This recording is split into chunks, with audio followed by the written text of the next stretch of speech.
यह जगत सारा क्षणिक है और आत्मा एक नित्य है।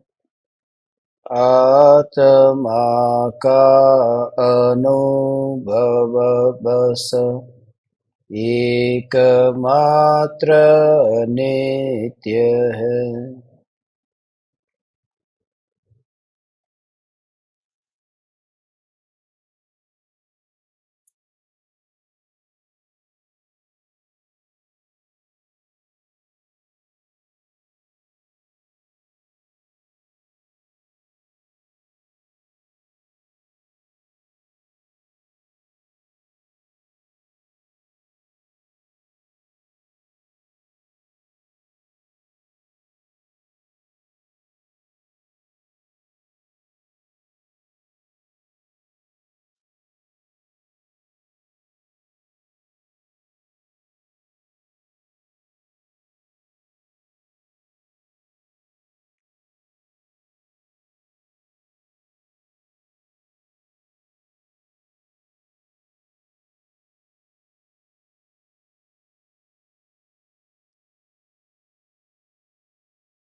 चैतन्य स्वभावी भगवान आत्मा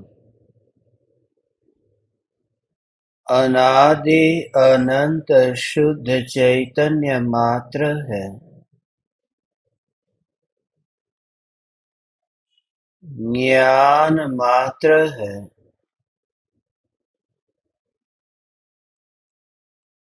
मैं शुद्ध चैतन्य मात्र,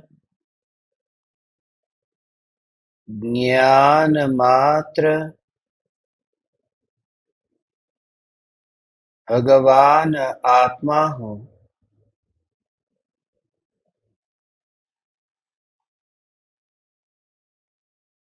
प्रति समय यह जागृति बनी रहे। इस जागृति का नाम धर्म है। देह की प्रत्येक क्रिया के काल में और विकल्पों के बहते प्रवाह के काल में ज्ञानी को प्रति समय यह जागृति रहती है कि मैं चैतन्य तत्व इस देह की किसी भी क्रिया में और विकल्पों के बहते प्रवाह में कहीं भी मिला नहीं हूँ। ऐसा शुद्ध चैतन्य तत्व मैं हूँ। प्रति समय स्वयं की शुद्ध चैतन्य सत्ता का बोध आत्म जागृति ही धर्म है। चैतन्य तत्व की स्व-संवेदन प्रत्यक्ष निर्विकल्प अनुभूति होते ही देह होने पर भी देहातीत दशा प्रकट होती है। इतना ही नहीं, विकल्प होने पर भी विकल्पातीत दशा प्रकट होती है।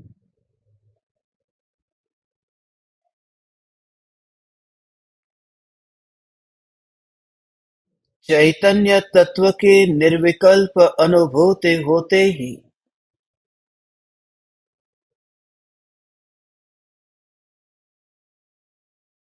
त्रिकाल ध्रुव चैतन्य सत्ता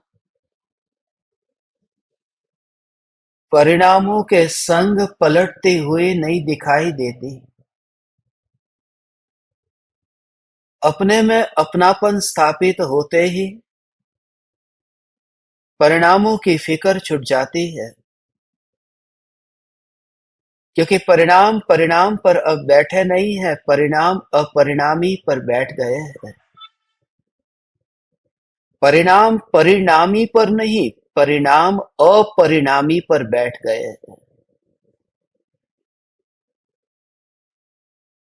क्योंकि परिणाम जिसका है वह तो परिणामी है, मगर जिसका परिणाम है ही नहीं, ऐसी जो ध्रुव सत्ता है यह अपरिणामी है। इस सत्ता के अतिरिक्त ज्ञान और किसी का अनुभव नहीं करता। उस अनुभूति में ज्ञान है और ज्ञायक है। उस अनुभूति में ज्ञान का जो परिणमन है वह सर्वस्व प्रकार से समर्पित है। न्यायक न्यायक न्यायक, ऐसी न्यायक को जानने रूप धारा वह निरंतर चलती रहती है। उदय की धारा चलती होगी जहां चलती है, मगर ज्ञानी वहां नहीं है। ज्ञानी जो ज्ञान की धारा में भी नहीं बहता, उदय की धारा तो इतनी दूर है कि जहां न मैं जा सकता हूं, जहां मेरा प्रतिबिंब भी नहीं पड़ सकता, जिसका मुझे अनुभव भी नहीं हो सकता, ऐसे ही ज्ञानी उदय की धारा को, विकल्प की वैतरणी को अत्यंत दूर देखता है और अपनी ध्रुव सत्ता का भाव समझते हो भगवान। विकल्प की वैतरणी हो या ज्ञान की गंगा हो, मगर सुमेरु पर्वत के लिए ये दोनों ही पराये हैं। उदय की धारा हो या ज्ञान की धारा हो, ज्ञानी की दृष्टि धारा से न्यारे ध्रुव पर टिकी हुई है। यह ध्रुव चैतन्य तत्व इतना सहज है क्योंकि अकृत्रिम है। सहज होने की वजह से आत्मा की अनुभूति भी सहज हो जाती है। इसलिए एक अपूर्व चमत्कार होता हुआ दिखाई देता है कि पूर्व में जितनी भी घटना घटित हुई थी, उन घटनाओं में तो विकल्प थे मुख्य। लगता था कि विकल्प के बिना कार्य होगा कैसे, मगर अनादिकाल से अब तक जो कभी नहीं घटा था ऐसा अपूर्व कार्य, वह बिना विकल्प का हो गया। वह निर्विकल्प अनुभूति बिना विकल्प की हो गई, क्योंकि स्वभाव में स्वभाव की अनुभूति के लिए पर से क्या मांगना पड़े। जैसे कोई व्यक्ति गंगा के बहते प्रवाह में डुबकी लगाना चाहता हो और वह व्यक्ति शिकायत करे कि मेरे पास में यहां पर वैतरणी नहीं है। वैतरणी आ जाए, वैतरणी के खून की एक बूंद तो यहां आए। क्यों जरूरत है? इसलिए क्योंकि मुझे गंगा में डुबकी लगानी है। ये बात मूर्खता से भरी हुई लगेगी, क्योंकि डुबकी लगानी है गंगा में और वैतरणी का विकल्प आ रहा है, और जो कभी संभव नहीं होगा।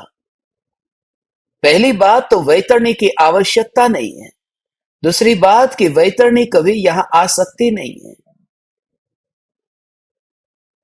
और तीसरी बात कि उस व्यक्ति को अभी डुबकी लगाने का भाव अंतर से जगा ही नहीं है। ज्ञान में जब डुबकी लगती है तब विकल्प की जरूरत ही नहीं है।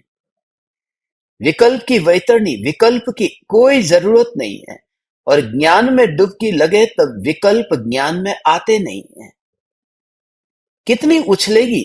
सागर की लहर भी उछलती है तो उसकी भी सीमा है। और वह विकल्प की वैतरणी कितनी उछलेगी कि गंगा तक पहुंच जाए।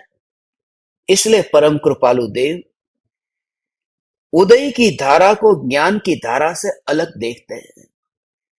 इसलिए परम कृपालु देव विकार का त्याग करने की बात ही नहीं करते। परम कृपालु देव पहले वह कला बताते हैं कि मैं कौन हूं यह पहचान। क्योंकि मैं पना स्थापित हो तो विकार आता ही नहीं है। जागृत पुरुष के वहां चोर नहीं आया करते। और ज्ञानी तो सदाकाल जागृत है। इसलिए विकार के काल में भी, क्रोध के काल में भी वे ये देखते हैं कि क्रोध आया है और क्रोध जा रहा है। जितने तुम सजग होते हो उतने ही तुम विकारी भावों के प्रति भी जागरूक होते जाते हो। जितनी जितनी सजगता बढ़ती जाती है उतनी उतनी विकारों में फेरफार करने की वृत्तियां जो थी वह भी छूटती जाती है।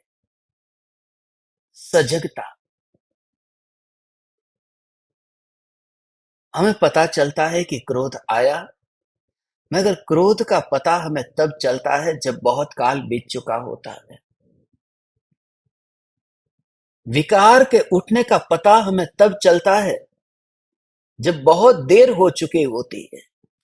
क्रोध आया, हाथ में कांच का गिलास था, जोर से फेंका, तोड़ दिया। क्रोध आया, पत्नी को चाटा मार दिया, झगड़ा कर दिया, उस पर अधिकार जता दिया और न जाने क्या क्या किया। मगर इसका एहसास तब होता है जब बात बिगड़ गई होती है, और उस समय हम कोशिश करते हैं कि क्रोध से हम कैसे बचें। अक्सर ये होता है, आप सबने ये अनुभव किया है ना, जब भी बुरे भाव आते हैं तो बुरे भाव का पता हमें तब चलता है जब उसका परिणाम सामने आ जाता है। क्रोध का परिणाम सामने आता है तब क्रोध की याद आती है कि क्रोध बुरा होता है। परिणाम से पहले तो बुरे का एहसास ही नहीं होता। कोई भी विकार का भाव, काम वासना का भाव आया, जब भोग समाप्त होता है तब पता चलता है कि इसमें तो कुछ भी नहीं मिलता। अंत में, बाद में क्यों पता चलता है, तत्क्षण क्यों नहीं चलता, आज हम उस विषय पर थोड़ी चर्चा करेंगे। और ज्ञानियों के जीवन में जो विकृति है, उस विकृति के काल में स्वरूप की स्वीकृति कैसे होती है, बहुत गहरा राज है जो परम कृपालु देव समझा रहे हैं। विकृति के काल में जागृति। पहली बात तो यह कि ज्ञानी किसी भी विकार का त्याग नहीं करते। वो सहज त्याग हो जाता है, त्याग करते नहीं है। त्याग करने में विकार पर जोर है। त्याग करने में, जिसका तुम त्याग कर रहे हो उसमें कहीं ना कहीं तुम्हारा रस है। सहजता, सहजता, इतनी सहजता कि सहजता जहां पर है तो वहां विरोध करने जैसा लगता ही नहीं है। जापान में एक फिलोसॉफी है, जूडो की जो फिलोसॉफी है वो मुझे बहुत अच्छी लगी। मुझे लगा, यूनिवर्सिटी में जब हम अध्ययन करते थे उस समय ये बात हमारे पढ़ने में आई थी। आज फिर से परम कृपालु देव के वचनों में डुबकी लगाने से पहले मैं आपको इस विकार के भाव के प्रति कैसे सजगता आती है ये कहता हूं, फिर कृपालु देव के वचनों को पढ़ेंगे तो समझ में और अधिक आसानी से आएगा। जुदो ये कहता है कि जिस समय तुम्हें कोई मुक्का मारता है उस समय तुम्हें क्या करना चाहिए। तो उसका दो प्रकार से उसका रिएक्शन हो सकता है। एक तो ये कि किसी व्यक्ति ने आपको मुक्का मारा, आपने अपनी ताकत का उपयोग करके उसको मुक्का मारने की कोशिश की, ये पहला है। और दूसरा, यदि किसी व्यक्ति ने आपको मुक्का मारा तो आपने उसे मुक्का नहीं मारा, मगर आपने कुछ भी नहीं किया, मगर जैसे पेट पर मुक्का मारा तो आपने अपने पेट को टाइट कर दिया, उसको मारने नहीं गए, अपने को ही इतना कड़क बना दिया कि उसका मुक्का ही नहीं लगे। ये दो प्रकार से उसका उत्तर हो सकता था, मगर जूडो कहता है कि तीसरा भी एक प्रकार है और वही सबसे अधिक उपयोगी है कि जब कोई आपको गुस्से मारने के लिए आता है उस समय सबसे पहले आपकी हार वहीं से ही हो जाती है कि आप सामने मुक्का मारने चाहते हो। और दूसरी बात कि जब आप अपना पेट इतना टाइट कर देते हो कि जब वो मुक्का मारता है तब भी आपको चोट तो लगती है, क्योंकि वह जो बेचैनी है, जो अंदर में प्रतिकार करने का जो भाव है, वह भी अंदर ही अंदर सता रहा है। तो जूदो कहता है एक श्रेष्ठ उपाय यह है कि तुम उस समय अपने पेट को तकिया बना दो। तकिए पर कोई मुक्का मारे तो तकिया उसे मारने के लिए भी नहीं चाहता, और तकिए पर कोई मुक्का मारे तो तकिया अपना तकिए के उस रुई को कड़क भी नहीं करता, जैसा है ऐसा रहता है। और जब मुक्का मारने वाला व्यक्ति जब तकिए पर मुक्का मारेगा और तकिया कुछ भी, न तो तकिया मुक्का मारने आता है, न तकिया टाइट होता है, तब क्या होता है कि मुक्का मारने वाला व्यक्ति हार जाता है। उस फिलोसॉफी का अर्थ यह है, क्योंकि जो व्यक्ति सामने से मुक्का मारता है वो संघर्ष कर रहा है, वो तुम्हें हराना चाहता है, वो तुम्हारे साथ में संघर्ष कर रहा है। और जब तकिया अपनी ओर से कोई संघर्ष ही न करे, तो संघर्ष करने वाला व्यक्ति जिसको रिएक्शन नहीं मिलता, तब वो ऑटोमेटिक ही हार जाता है। ये ऐसा ही है कि जैसे मैंने अपने हाथ में रस्सी पकड़ करके रखी और आपने अपने हाथ में रस्सी पकड़ करके रखी, एक ओर से आप खींचते हैं, दूसरी ओर से मैं खींचता हूं, फिर और आपने टाइट खींची, फिर मैंने और बल लगाकर अपनी ओर खींची, मगर एक समय ऐसा आया कि मैंने रस्सी को छोड़ दिया। मैंने छोड़ दिया रस्सी को, तो छोड़ने की वजह से मैं नहीं हार गया, तुम गिर जाओगे। जो बिल्कुल ढीला छोड़ देता है, अक्कड़ता की वजह से वो फंस जाता था, ढीला छोड़ दिया और उसे न तो मारने के लिए गया, न तो अपने को टाइट करने गया, न तो उस व्यक्ति के पास जाता है, न तो रस्सी को टाइट पकड़ कर रखना चाहता है, ढीला छोड़ देता है। किसी भी प्रकार के विकार के भाव की उत्पत्ति के काल में यदि विकार को ढीला छोड़ दिया जाए, ढीला छोड़ने का अर्थ कि ना मैं उसे ग्रहण करता हूं, ना उसका त्याग करता हूं। स्वरूप में बैठा हुआ व्यक्ति न विकार को भोगता है, न विकार को त्यागता है। परम कृपालु देव सभी प्रकार की विकृतियों में जागरूक होने की कला बताते हैं, क्योंकि त्याग से तो त्याग होता ही नहीं, छोड़ने से तो छूटता ही नहीं है। हमने बचपन से लेकर के अब तक न जाने कितनी बार विकार को छोड़ने का प्रयास किया, मगर विकार छूटा कहां। प्रतिज्ञा कितनी ली, प्रतिज्ञा लेकर के घर पर आए और प्रतिज्ञा तोड़ दी, कैसे भी करके प्रतिज्ञा तोड़ दी। आम की प्रतिज्ञा लेकर के आए और घर आकर के अचार खाने लगे। बटर की प्रतिज्ञा लेकर के आए थे और गरम गरम भाजी के अंदर बटर डाला और फिर कह दिया कि बटर तो घी हो गया है। घी की कहां प्रतिज्ञा ली है, प्रतिज्ञा तो बटर की ली है। त्याग की प्रतिज्ञा से त्याग हुआ ही नहीं, इसलिए ज्ञानी किसी को त्यागता ही नहीं है, किसी भी विकृति को नहीं त्यागता। त्यागने में संघर्ष करना पड़ता है और संघर्ष में बड़ी हार है। त्याग तभी कोई कर सकता है। मुझे एक जीतू चक्रम स्मरण में आया, बहुत दिन के बाद में। याद नहीं आया था जीतू चक्रम, आज याद आ गया। जीतू चक्रम बड़ा संत आदमी है, दुनिया उसे पूछती है, सब पुरुष है, ज्ञानी पुरुष है। ऐसा ये जीतू चक्रम तथा कथित गया है तीर्थ की यात्रा के लिए। जाने से पहले उसने गांव में समाचार दे दिया है, तीर्थ की यात्रा के लिए निकल रहा हूं, किसी को कुछ परमात्मा को कोई सिफारिश करना हो तो बता देना। मगर इस बार जब मैं तीर्थ यात्रा करके वापस लौटूंगा, मेरे जीवन में बहुत बड़ा परिवर्तन होगा। ऐसा परिवर्तन तुमने कहीं नहीं देखा, कभी नहीं देखा। वो गया, करीब करीब 1 महीने की तीर्थ यात्रा पर, तीर्थ यात्रा से वापस लौटा। गांव के सब लोग उसके स्वागत में सब खुश थे कि जीतू चक्रम तीर्थ की यात्रा करके आया।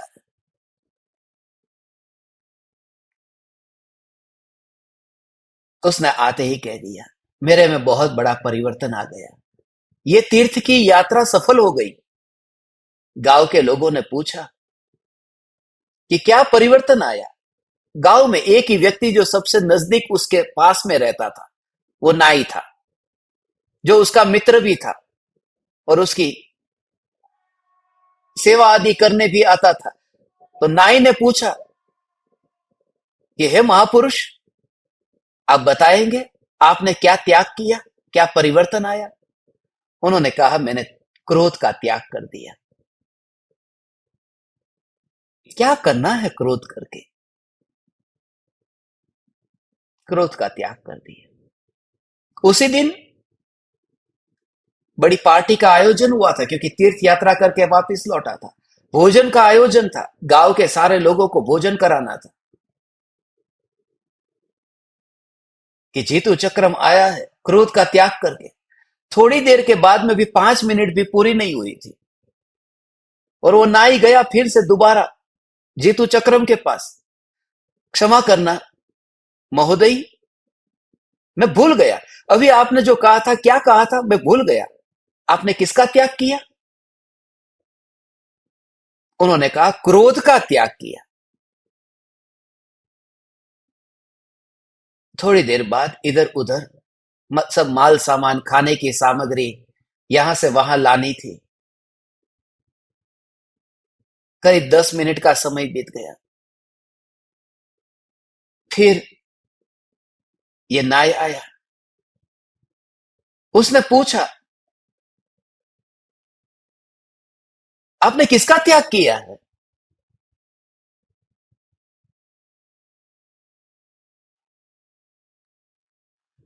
इस बार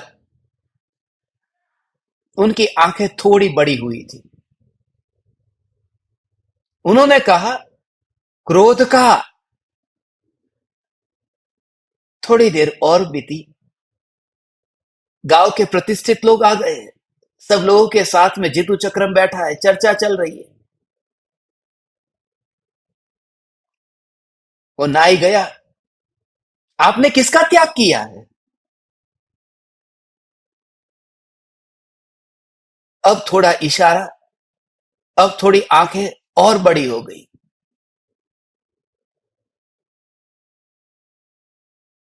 बताया नहीं मैंने, क्रोध का त्याग करके आया हूं। सुना नहीं? सुनाई नहीं देता?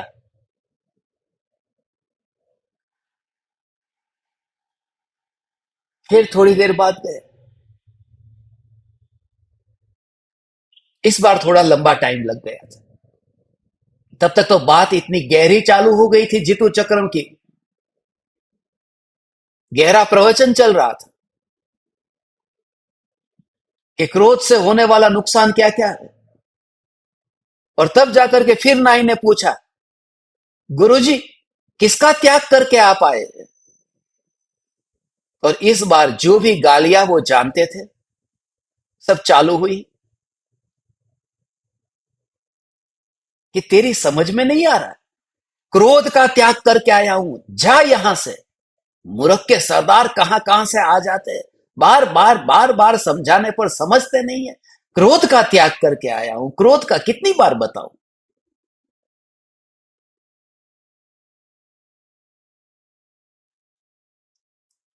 मैं आप ज्ञान दीपकों से यह कहता हूं, आपने किसका त्याग किया है? त्याग किया है किसी का? त्याग करने वाले की हालत यह हो जाती है। ज्ञानी त्याग नहीं करता। वो प्रतिज्ञा लेता ही नहीं तीर्थ पर जाकर के कि मैं क्रोध का त्याग करता हूं। वह भोग का भी त्याग नहीं करता और क्रोध का भी त्याग नहीं करता। वह संयोग का भी त्याग नहीं करता और संयोगी भावों का भी त्याग नहीं करता। वो समझ से इतना भर जाता है कि वह जहां पर अपने को अनुभव करता है, वहां विकार की गंध भी नहीं पाता। वह अपने को ज्ञान में ऐसा अनुभव करता है कि जहां अपने को सेल्फ प्रोटेक्टेड अनुभव करता है, क्योंकि ज्ञान का जहां जहां मैं विस्तार देखता हूं, वह याद तक न आई कि क्रोध कहां है। कृपालु देव आज क्रोध को नष्ट करने का उपाय बताते हैं, मगर नष्ट करने को नहीं कहते। उसकी जो विधि बताई है, हम आज 104 नंबर की गाथा आत्म सिद्धि शास्त्र की पढ़ते हैं।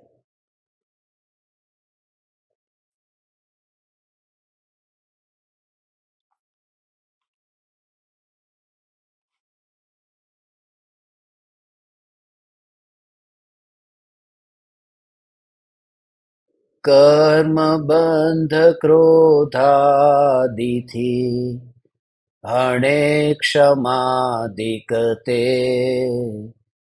प्रत्यक्ष अनुभव सर्वने, एमाशो संदे।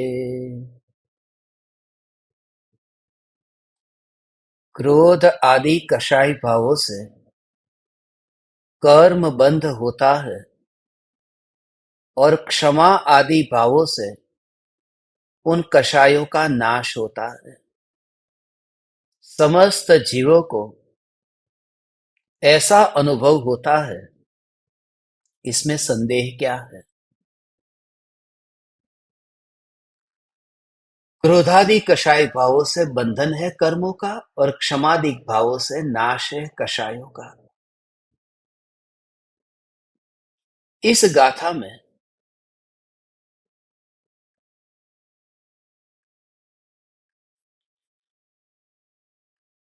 जो मोहनीय कर्म की बात हुई थी, उसमें चारित्र मोहनी, दर्शन मोहनी, चारित्र मोहनी के भेद बताने के बाद में ये क्रोधादिक, ये चारित्र मोहनी का जो भेद है, उसमें क्रोध से शुरुआत की है और क्षमा का यहाँ उपयोग किया। धर्म के 10 लक्षण का जो प्रकरण है, उत्तम क्षमादि 10 धर्म के लक्षण है, उनमें सबसे पहला उत्तम क्षमा है। कृपालु देव को इसका बहुत ही गहराई से परिचय था, अनुभव था, इसलिए जानबूझ करके क्रोधादि के साथ में क्षमादिक ऐसा ये घटित किया, दूसरा कोई शब्द का उपयोग नहीं किया। क्रोधादिक और क्षमादिक। क्रोधादि में यहां लेना है मान, माया और लोभ। क्षमादिक में यहां पर लेना है क्षमा, मार्दव, आर्जव और शौच। ये जो धर्म के 4 लक्षण, पहले 4 लक्षण है, उसके लिए कहा।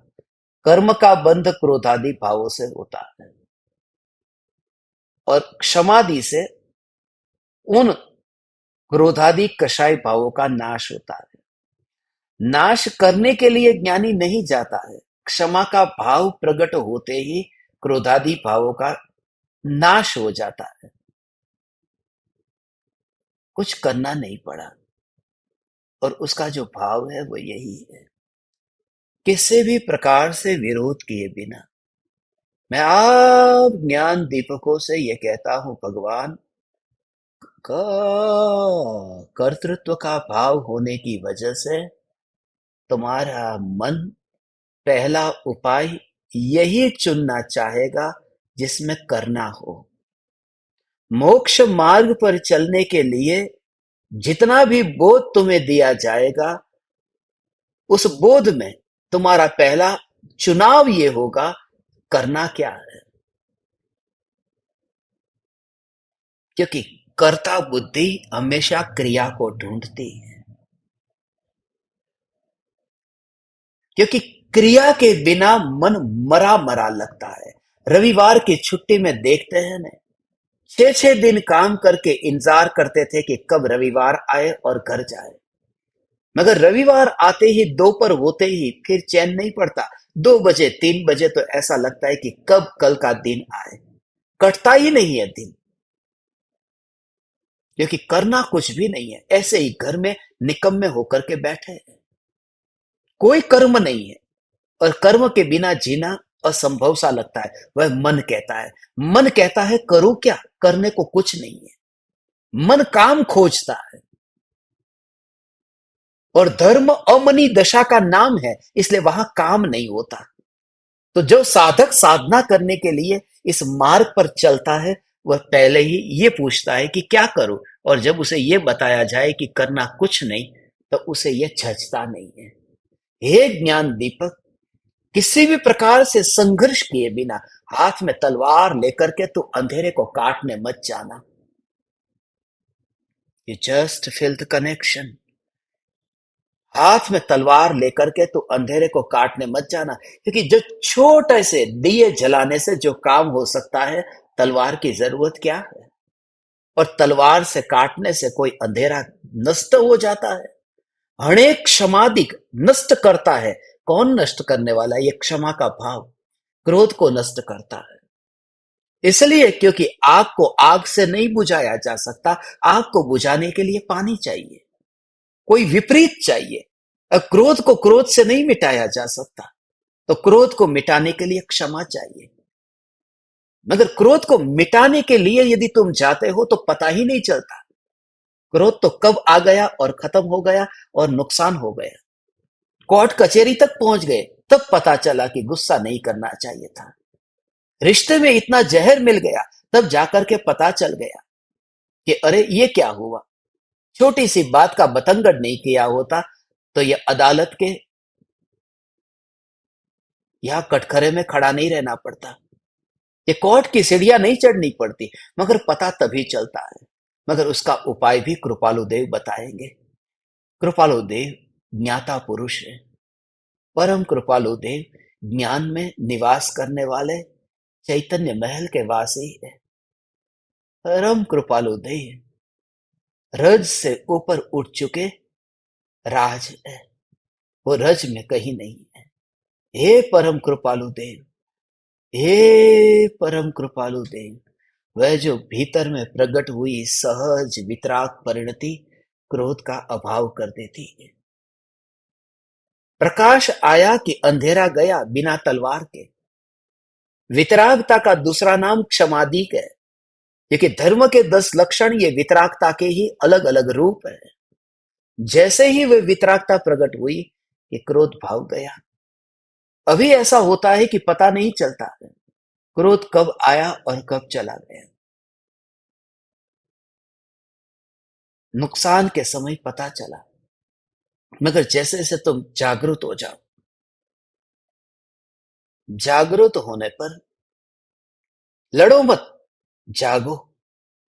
क्रोध आया, जागरूक होकर के सिर्फ देखो। और ये पता तुम्हें तब चलेगा जब तुम अकेले कमरे में हो। मैं आपसे ये कहता हूं कि अकेले कमरे में रह करके तकिए के साथ में तुम मुक्का मारना हो तो मार दो, जितना गुस्सा तुम्हें निकालना हो तो निकाल दो। मैं आपसे कहता हूं थोड़ी देर के लिए आप यदि ये करेंगे तो आपको अपनी क्रिया पर, अपनी विकृतियों पर हंसी आएगी कि मैं ये क्या कर रहा हूं, ये एक पागलपन ही तो है, ये क्या कर रहा हूं।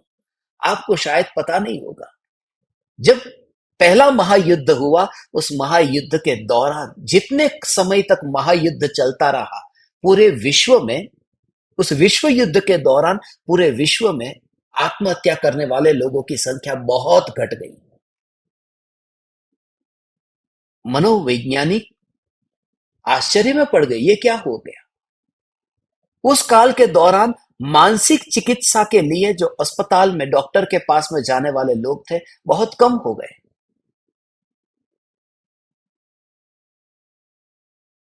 क्योंकि जैसे ही हम अखबार में आप देखते, आप घूमने के लिए गए, घूम करके वापिस आए, कितने हल्के अनुभव करते हैं।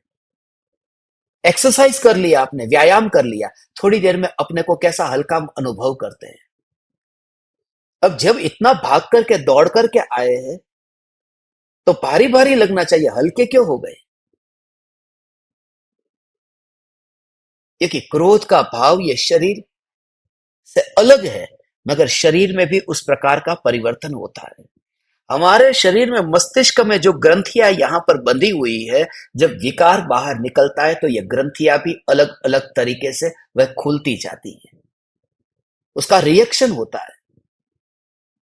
ये शरीर के परमाणु में परिवर्तन होता हुआ जो देखते हैं, ये सबको हमको अनुभव आता है। विकार के भाव में सबको पता है, जब काम का विकार का भाव आता है तो शरीर के परमाणु में जो परिवर्तन होता है वो कहां से होता है।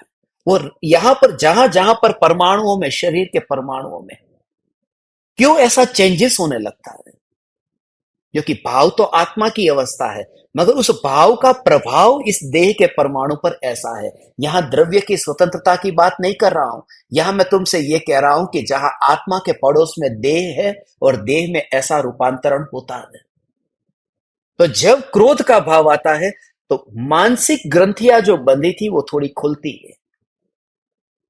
इसलिए क्रोध करने के बाद में भी व्यक्ति थोड़ी देर के लिए तो क्रोध करने के बाद में शांति से बैठ जाता है। वो परमानेंट शांति नहीं है, वो उपाय नहीं है।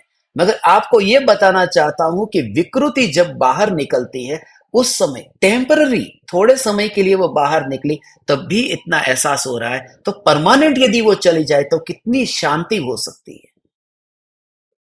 वो भाव ही यदि न रहे तो कितना आनंद हो सकता है। विकल्प की पूर्ति इतना आनंद दे सकती है कल्पना से, तो विकल्प का अभाव वास्तव में कितना आनंद देगा।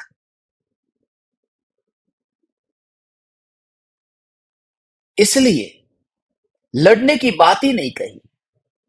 जितना जितना उन विकारों के काल में तुम उनका विरोध करते हो, मर जाते हो। देखो ने, तूफान आता है, तूफान के समय दो प्रकार के, एक तो है वृक्ष ऐसा जो बिल्कुल अड़ीग है, जो मजबूत है, और दूसरा ऐसा पौधा है जो हिलता डोलता है। तूफान आता है, वो जो अकड़ा हुआ जो पेड़ था, जो ताकतवर था, उसको गिरा देता है। और जो पौधा इतना हिलता था, इतना कोमल था, वो पौधा ऐसा का ऐसा ही रह जाता है। इसके पीछे कुछ कारण तो होगा ना। जब कोई उसका विरोध करता है, तूफान आंधी आती है, ये पेड़ उसका विरोध करता है, गिर जाता है। पौधा कहता है तूफान को, आजा, मैं तेरा ही हिस्सा हूं, तू आगे जा, मैं भी जा रहा हूं, तू जहां ले जाए मैं जाने को तैयार हूं। हे ज्ञान दीपक, ये दोनों का एक साथ में विकार के भाव की उत्पत्ति का होना और उसका रिएक्शन नहीं करना। कृपालु देव ये कहते हैं, क्रोधादि भाव आत्मा में उत्पन्न होते हैं, मगर उन क्रोधादि भावों के उत्पन्न होने का विरोध किए बिना स्वभाव की जागृति और स्वभाव की पहचान करें, बस। वो पौधा क्या कर रहा है? सीधे साधे शब्दों में कहूं तो पौधा कॉपरेट कर रहा है। कॉपरेट कर रहा है उस तूफान को, तुम चलो, मैं तुम्हारे साथ कॉपरेट कर रहा हूं। सहजता।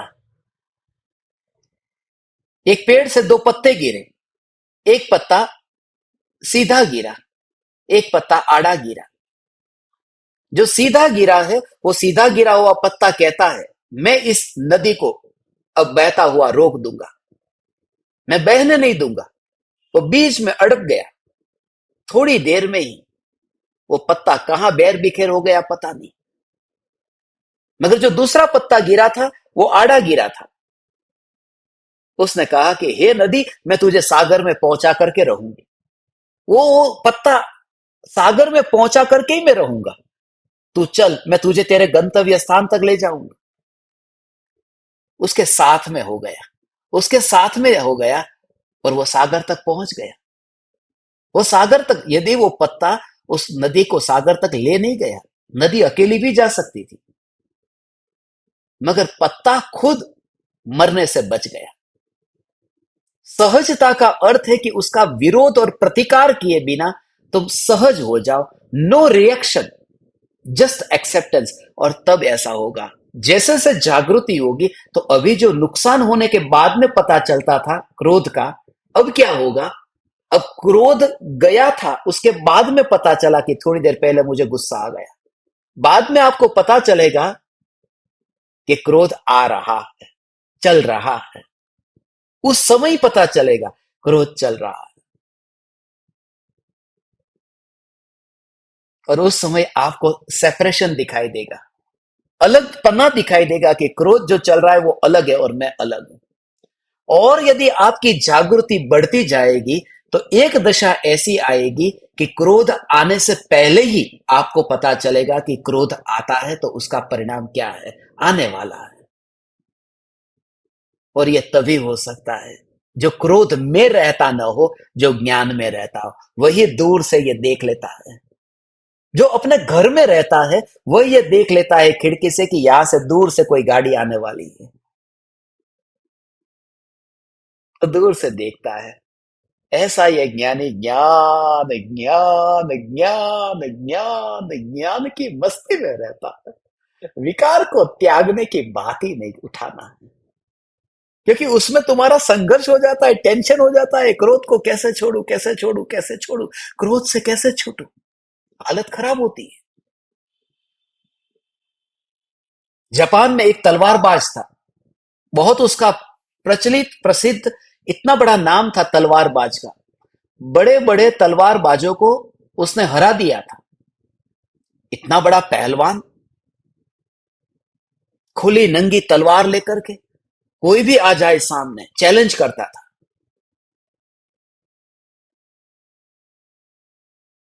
मगर एक बार ऐसा हुआ कि उस तलवारबाज के घर के कमरे में ही, उसके कमरे में, उसके बेड के ऊपर एक चूहा आ गया।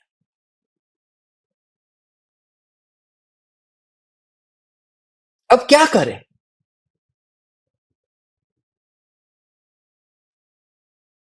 पहले तो उस चूहे को देख करके ही थोड़ी देर सोचा, क्योंकि पहलवान कोई होता तो तुरंत ही तलवार निकाल लेता, मगर यह चूहा, पहले तो चूहे को देख करके ही लगा कि कुछ तो करना पड़ेगा, कुछ तो करना पड़ेगा। मेरे शब्दों को ध्यान से सुनना, कुछ तो करना पड़ेगा, कुछ तो करना पड़ेगा। असली तलवार से वह खेलता था योद्धाओं के साथ में, मगर एक तलवार उसने अपने घर में रखी थी जो लकड़ी की तलवार थी। उसने सोचा ये तो लकड़ी की तलवार से ही काम हो जाएगा, यहां असली तलवार उठाने की जरूरत नहीं है, चूहा है।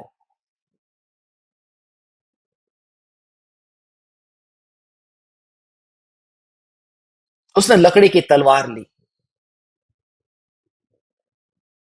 और जैसे ही चूहे को मारने के लिए गया और जोर से तलवार फेंकी, तो तलवार छिटक तो गई, मगर लकड़ी की तलवार थी, चूहा तो थोड़ा सा खिसक गया, चूहा बच गया।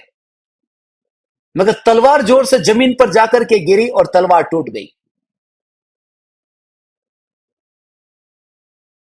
उसने सोचा कि लकड़ी की तलवार से अब काम नहीं चलेगा, अब असली तलवार लानी पड़ेगी।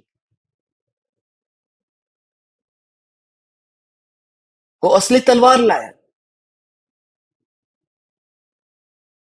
और जैसे ही जोर से असली तलवार उसने चलाई, चूहा थोड़ा खिसक गया और वह तलवार भी टूट गई। अब वो चिंता में पड़ गया।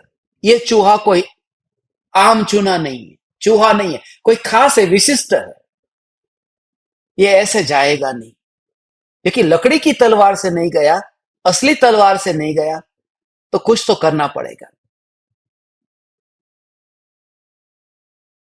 अब तो बिल्ली ही बुलानी पड़ेगी।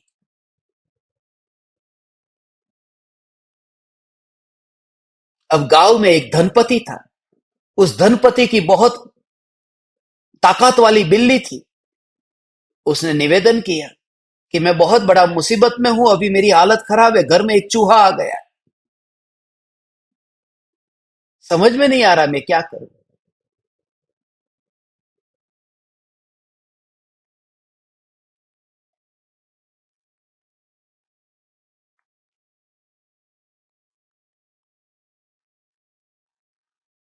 धनपति ने कहा मेरी बिल्ली है, तुम लेकर के जाओ। तो बिल्ली को लेकर के आया, जिस कमरे में चूहा था वो बिल्ली आई। बिल्ली ने पहले ही कमरे में प्रवेश करते ही टूटी हुई लकड़ी की तलवार, असली तलवार, ये सब देखा। देखते ही उस बिल्ली को पता चल गया ये चूहा कोई आम चूहा नहीं है, क्योंकि जो तलवार से नहीं मरा है, मेरे जाने से क्या होगा। फिर भी उसने चूहे को देखा और चूहे को देख ही रही थी कि चूहा 2 कदम आगे बढ़ा मच बिल्ली की ओर। जैसे ही चूहा 2 कदम बिल्ली की ओर आगे बढ़ा, बिल्ली तो भागी गई।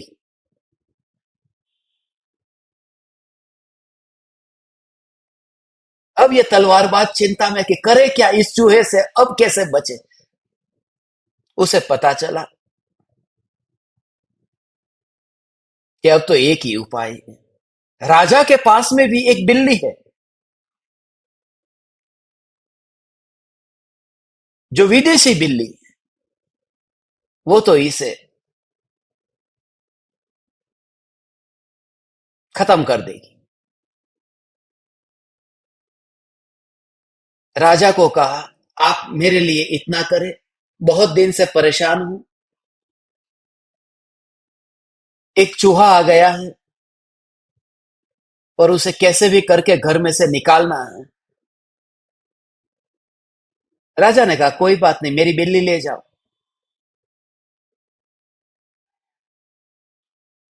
और वह बिल्ली पराक्रमी थी, वो डरने वाली नहीं थी।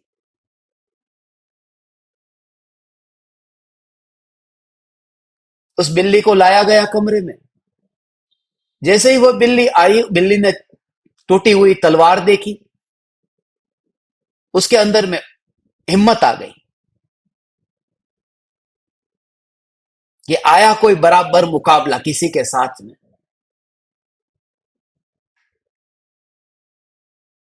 मजा आया कि आज बहुत दिन के बाद में अपनी ताकत को दिखाने का मौका मिला।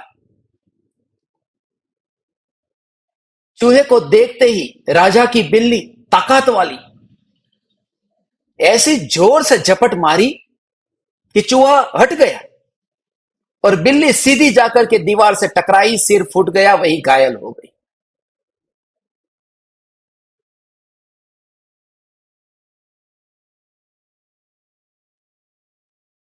राजा की बिल्ली भी कुछ नहीं कर सकी।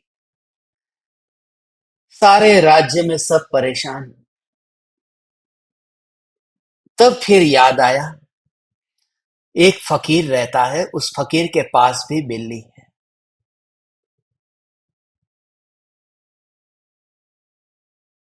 और फकीर की बिल्ली तो फकीर की है, दुबली पतली। फकीर की बिल्ली माने दुबली पतली, राजा की बिल्ली माने मस्त, क्योंकि खाना पीना रोज मिल जाता है। फकीर की बिल्ली इतना खाना पीना मिलता नहीं, दुबली पतली। मगर फकीर के साथ में रह करके वह भी फकीर हो गई थी। उस बिल्ली को लाया गया। वह बिल्ली गई, उसने ये सब देखा, मगर उससे मतलब क्या था? तलवार पड़ी हो, टूटी हो, उससे लेना देना क्या है? बिल्ली का मतलब, बिल्ली का कनेक्शन चूहे के साथ में है ना, उसे तो चूहा चाहिए ना। फकीर की बिल्ली सीधी सी, बिल्कुल सीधी सरल चाल में सीधी आई और चूहे को पकड़ने गई, और चूहा सीधा ही कमरे से बाहर भाग गए। बिल्ली थोड़ी देर के बाद में पीछे से बाहर आई। वहां खड़े हुए लोगों ने पूछा उस बिल्ली को, फकीर की बिल्ली को, कि तूने क्या चमत्कार किया, क्या ताकत लगाई? उसने कहा, कुछ नहीं। बिल्ली का स्वभाव है चूहे के पीछे जाना, चूहे का स्वभाव है बिल्ली से दूर चले जाना। इसमें तलवार चलाने की, तलवार को तोड़ने की, सिर फोड़ने की, ये सब जरूरत ही नहीं थी। यदि कोई वस्तु को वस्तु के स्वभाव से, सीधा स्वभाव के साथ में मिल जाए ना, सहज हो जाए, तो ये इतना जो टेंशन लेना पड़ता है ना, वो आएगा ही नहीं। कृपालु देव कहते हैं, तुम सहज हो जाओ। कोई भी विकार आत्मा में आता है, उस विकार के साथ में लड़ो मत, क्योंकि विकार के साथ में लड़ने वाला छोटा हो जाता है, उसकी शक्ति है वो क्षीण हो जाती है। और अक्कड़ता की वजह से तुम्हें कोई शत्रु दिखाई देता है। उस तलवारबाज को उसकी अक्कड़ता की वजह से चूहा शत्रु दिखाई दिया, तभी तो तलवार निकालनी पड़ी। यदि अक्कड़ता ही न हो तो कोई शत्रु भी नहीं दिखाई देता। स्वरूप की जागृति के बल पर ज्ञानी से वह विकार का भाव सहज ही छूट जाता है। बेहोशी की वजह से ये सब हो रहा है, जागे हुए को ये कुछ नहीं। बेहोश चित्त है ना। अकबर की जब सवारी निकलती थी तो उस समय एक आदमी अकबर को बहुत गालियां दे रहा था।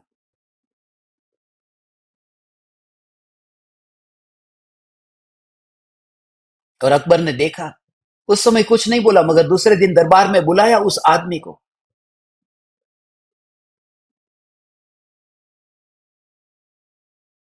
अदालत में कि बोल, तूने कल गालियां क्यों दी थी? उसने कहा कि प्रमाण क्या है गालियां दी थी? सम्राट ने कहा, प्रमाण मांगते हो? मैं खुद वहां मौजूद था। मगर वो आदमी भी गजब का था। उसने कहा, महाराज, आप वहां मौजूद होंगे, मैं मानता हूं, मगर मैं वहां मौजूद नहीं था। आप जबरदस्ती उठा लाए मुझे, मैं तो था ही नहीं वहां। होगा कोई शराबी, मैं नहीं था। बेहोश व्यक्ति को पता ही नहीं है वो क्या कर रहा है।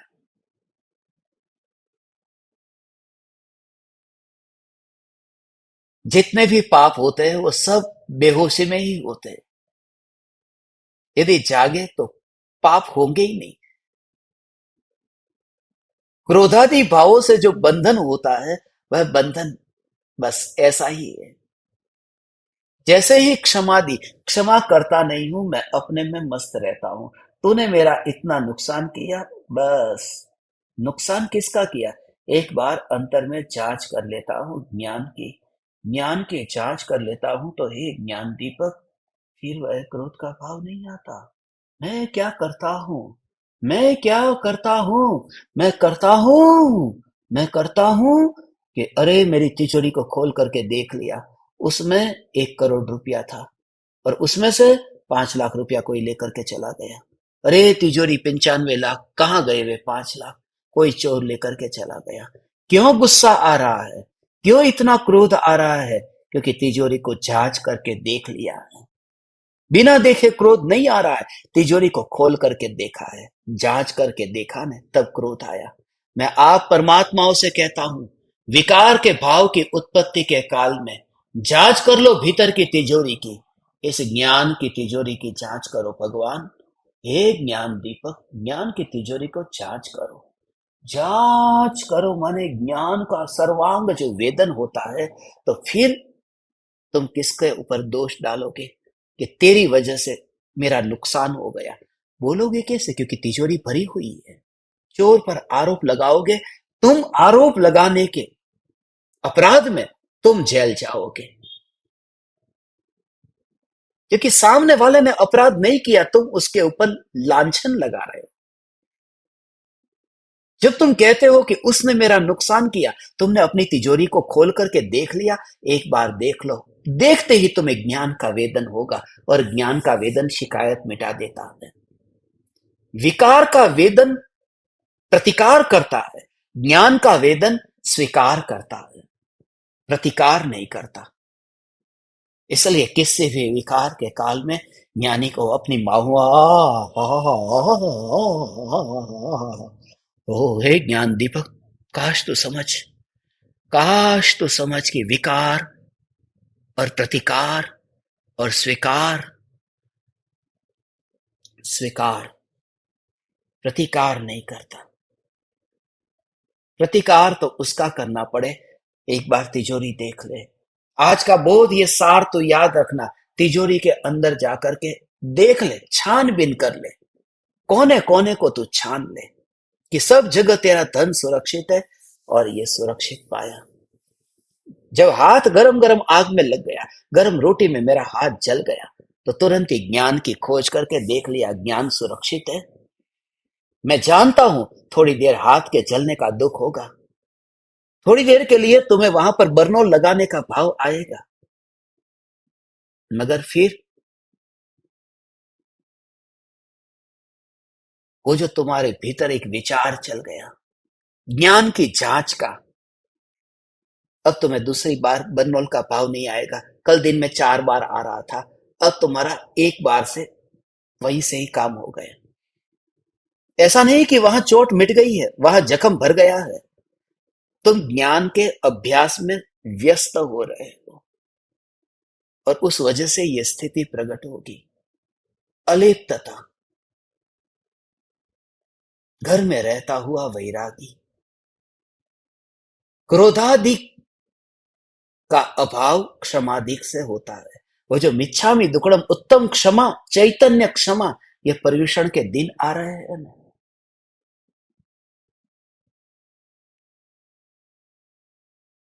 ये तैयारी।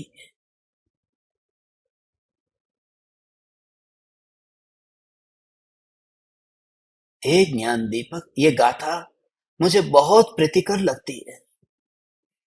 इसलिए ये गाथा प्रीतिकर लगती है क्योंकि ये गाथा पहले गुणस्थान से चौथे गुणस्थान की यात्रा की गाथा है। 104 नंबर की गाथा, ये पढ़ते ही ये भाव आता है। और क्रोधादि चार कषाय है ना, क्रोध मान माया लोभ, ये चार कषाय में 104, 100 कहते ही परिपूर्ण चैतन्य का आश्रय ले, ये चार कषाय चले जाएंगे। 104, 104 नंबर की ये गाथा है।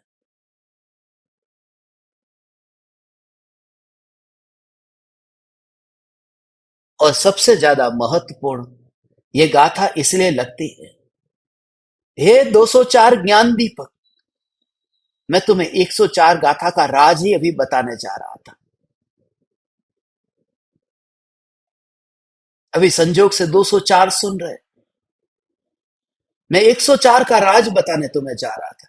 ये कृपालु देव को मैं आज ही याद कर रहा था, याद आ रही थी, करना तो क्या, आ गए। मुंबई में जहां जवेरी बाजार में परम कृपालु देव जिस पेटी पर बैठते थे, जिस दुकान पर बैठते थे, उस दुकान के बारे में मैंने ज्ञान दीपकों को थोड़ी देर पहले बताया। हमारी मीटिंग थी, चैतन्य कनेक्शन के सभी टीचर के साथ में हम बैठे थे। मैंने उनको कहा, ये 104 नंबर की गाथा और कृपालु देव का वो व्यापार में दुकान पर बैठना और वह भूमि, ये गाथा बहुत याद आती।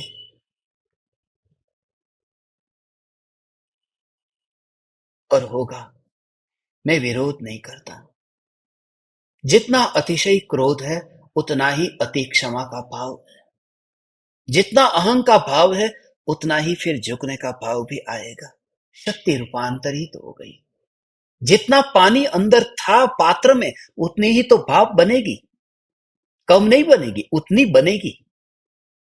क्योंकि वो पानी का ही रूपांतरण होकर के भाप बना है। तो तुम फिक्र मत करना, तुम क्रोध के कारण हीनता का अनुभव करना ही नहीं। 104 एक आत्मा के आश्रय से। और जब उस गली में से, क्योंकि कृपालु देव जहां थे उसके पास की गली में ही, बिल्कुल बाहर निकलते ही वो जगह मुझे दिखाई देती। और साउथ इंडियन में लोगों को देखते हो ने, साउथ इंडिया में जो लाट के ऊपर वो भस्म लगाते हैं, आपने साउथ इंडियन को देखा हो तो, लड़की हो लड़के हो तो तिलक करते हैं। मैं जब भी वहां से निकला हूं जवेरी बाजार से, वहां की जो मिट्टी है वो यहां पर लगाता था, मैं लगाता था। तुम अंधश्रद्धा नहीं कहो तो अंधश्रद्धा नहीं, मगर एक ही भाव आता था उस जवेरी बाजार में वहां से निकलते समय कि कृपालु देव के चरण यहां पर पड़े हैं, यहाँ की मिट्टी, बस यही मेरे लिए तिलक। मैंने गंधोदक लेकर के जितना यहां पर ललाट पे लगाया होगा, मंदिर में जाकर के उससे अधिक जवेरी बाजार की मिट्टी को यहां लगाया। सुबह क्लास लेने के लिए निकलता था, मिट्टी को यहां लगा करके निकलता था। तुम मुझे अंधश्रद्धा नहीं कहो या पागल कहो, हे ज्ञान दीपक, परम कृपालु देव के चरण चरण चरण जहां पड़े, उस जगह पर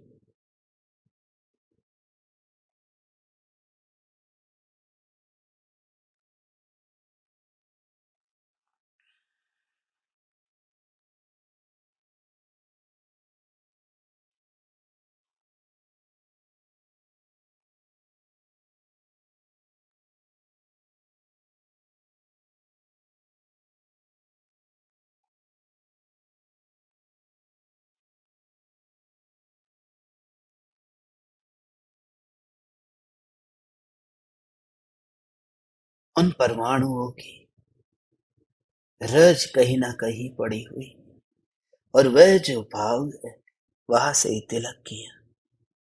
ये तिलक यहां से किया।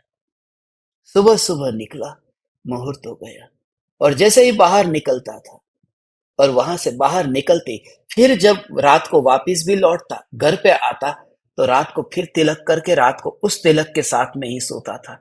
बरसों तक ये हुआ। मुंबई का पाई धुनी का एरिया है जहां से बस पकड़ता था। आज इसलिए मुझे ये याद आया और मुझे आपको बताना था।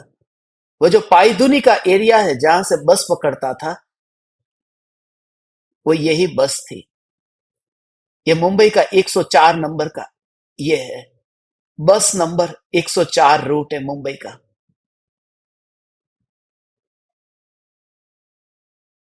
और ये मुंबई की बस 104 नंबर की, और यहां से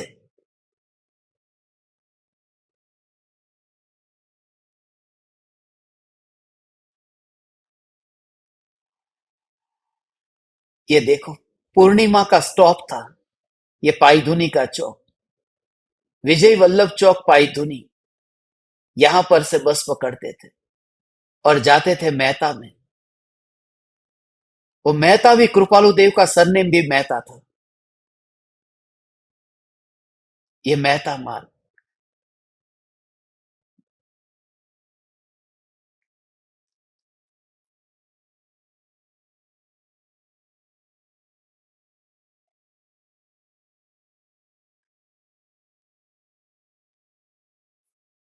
कृपालु देव,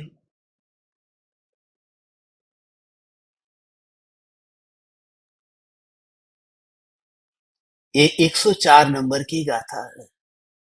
104 नंबर की बस मुझे आज सुबह से याद आ रही थी, और उसमें जो कृपालु देव जो कहते थे, अद्भुत राज,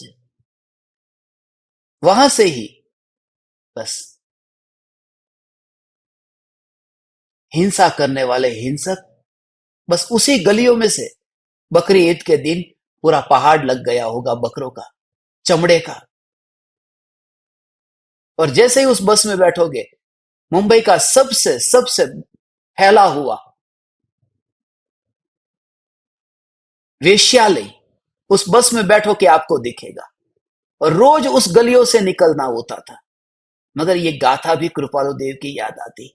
विरोध नहीं कर, विरोध नहीं कर, आंख मत फोड़ डाल।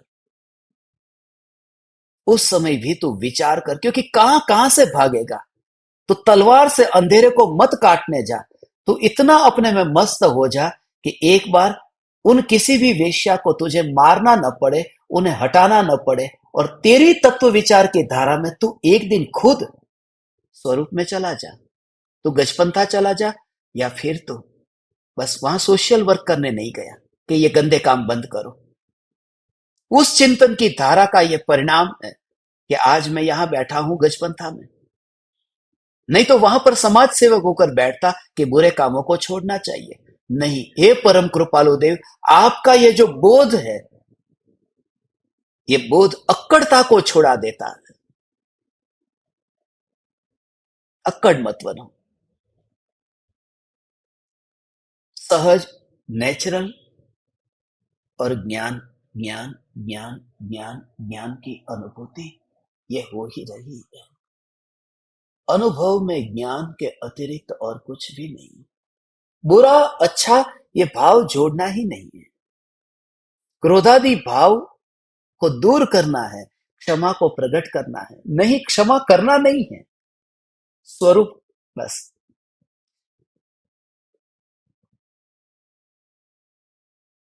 तुम ज्ञान में इतने व्यस्त रहते हो कि क्रोध का पता ही नहीं चलता।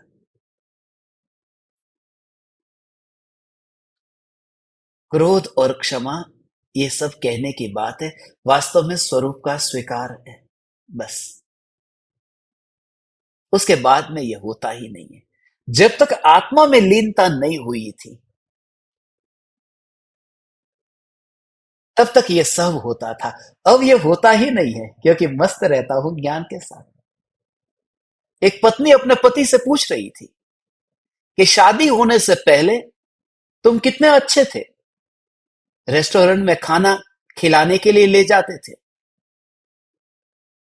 फिल्म देखने के लिए सिनेमा ले जाते थे, घूमने के लिए गार्डन ले जाते थे। मगर शादी होते ही सब बंद हो गया। पति ने कहा एक ही वाक्य में कि चुनाव होने के बाद में कहीं प्रचार होता है? प्रचार तो चुनाव से पहले होता है। बस तुमने चुनाव कर लिया, चैतन्य को चुन लिया। चैतन्य को चुनने के बाद में अब कोई विकार होता है? वो विकार तो पहले होता है। चुनाव के बाद में प्रचार नहीं होता, चैतन्य के चुनाव के बाद में विकार नहीं होता। मिल गया, जिसे पाना था वह मिल गया। हे ज्ञान दीपक, किसी भी प्रकार के त्याग की चेष्टा किए बिना स्वरूप की जागृति, स्वरूप की जागृति, स्वरूप की जागृति, कृपालु देव के अंतर के भाव को समझना। ढूंढता हूं उसे जो कृपालु देव को समझ सके, कृपालु देव के अंतर आत्मा को समझ सके। पर हे ज्ञान दीपक, वह तू है। You just feel the connection. सभी को यह अनुभव होता है कि जितना क्रोध नहीं करता हूं उतनी शांति का अनुभव होता है।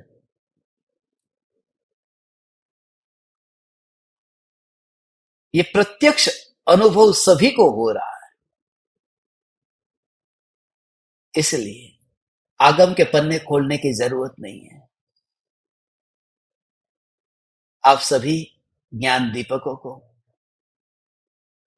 मैं मेरे हृदय के अंतःकरण से प्रणाम करता हूं। भगवान, हे ज्ञान दीपक, सहजता, नो एक्शन, नो रिएक्शन, दो में से कुछ भी नहीं। एक्शन और रिएक्शन दोनों से अलग, सत्ता मात्र।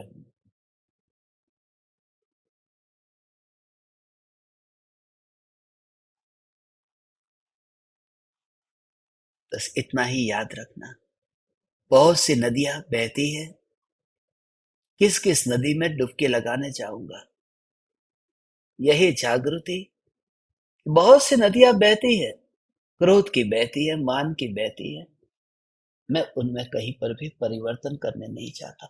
जागरूक पूरी तरह से रहता हूं कि इसे क्रोध कहते हैं, मगर क्रोध के आते जाते बेहोश नहीं हूं। अपने में जागरूक रहो, विकार छूटेगा।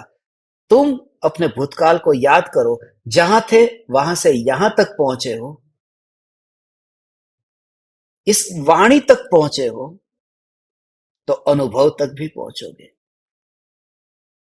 आप समस्त ज्ञान दीपकों के लिए मैं परम कृपालु देव के चरणों में मेरे हृदय के अंतःकरण से प्रार्थना करता हूं।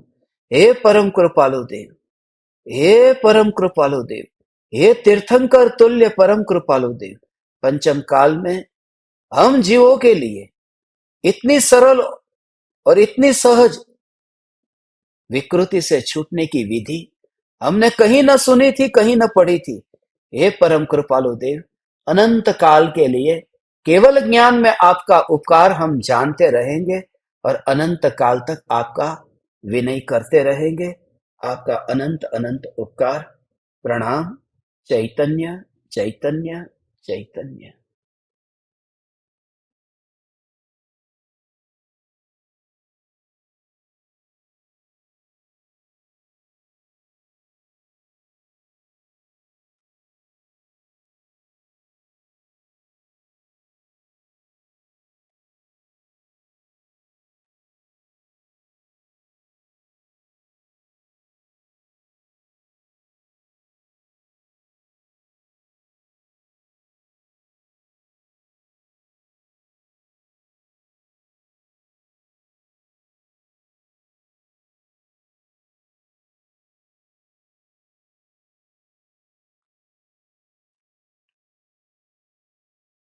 अहो अहो श्री सद्गुरु